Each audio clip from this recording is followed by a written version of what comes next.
My name is Carla Dove, and I'm the Program Manager of the Feather Identification Lab at the Smithsonian's National Museum of Natural History. My job is to identify bird strikes. I'm a first-generation college student, so I started out at community college, and then I transferred to the University of Montana, where I received my bachelor's degree. After that, I came to work at the Smithsonian and met one of my mentors, and went on to work on my master's and my PhD at George Mason University.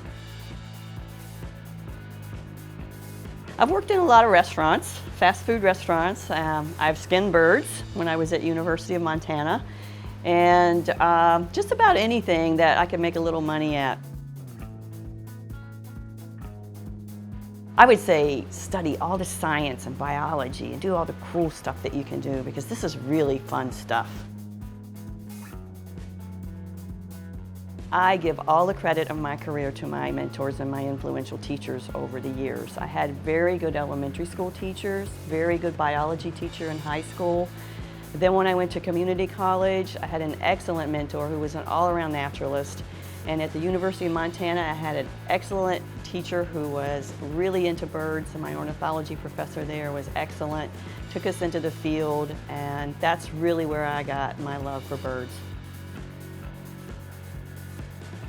It's really important to be able to communicate well, and you learn that through experience. Talking to the public and talking to a group of scientists is two different things, so you have to really practice that a lot. What inspires me now is a really interesting bird strike case. So when I get something that maybe doesn't have very much material with it, or it has some kind of a twist to the story and I can't quite figure it out, I really want to get in there and look at all of the evidence and try to solve that case. We have lots of interesting stories, but the one that pops to my mind is a case where we had a deer strike, and that's not that uncommon because sometimes there are deer on the runway, but this happened to have been recorded at 1,500 feet above the ground. So we couldn't figure out how a deer got 1,500 feet above the ground, because we know there's no such thing as reindeer, flying reindeer, right?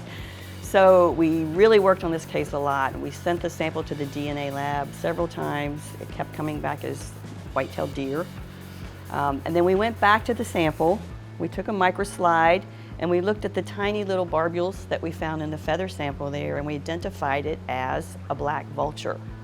So we knew then that, and this took us weeks to figure out, we knew that the vulture was probably feeding on a deer carcass, and it was the plane took off, the vulture took off, they collided, and that was the part of the bird that was left on the airplane was actually the crop or the stomach contents. And so we were getting the white-tailed deer from the snarge that was on the aircraft from the bird.